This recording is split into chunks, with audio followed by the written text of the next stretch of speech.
meron palang ini-issue yung Department of Labor and Employment, at isa to sa nakalagay dun sa Republic Act 11230 na kung saan yung competencies ng ating Philippine labor is nakalagay. So pag-aaralan natin bukas yung RA 11230, no? Pero ano tong STP? Okay?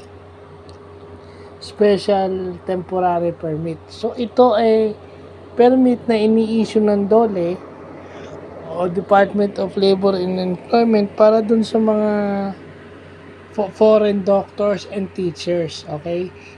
Yun ang nilabas ng Google at saka nung Google Genesis AI.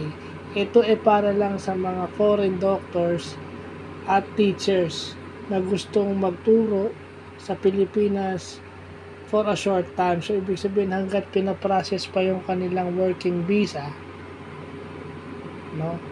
O hanggang inaano pa yung kanilang residency, kung gusto nila ditong maging permanent resident na, magkakaroon muna sila ng special temporary permit. So, yung STP na yan. So, magandang nalalaman natin yan, no? Dahil napaka-importanting component ng teacher at saka ng doktor sa atin. Isa yan sa mga kailangan na isa yan sa pinaka-importanting trabaho sa mundo. All throughout time, teacher at saka doktor.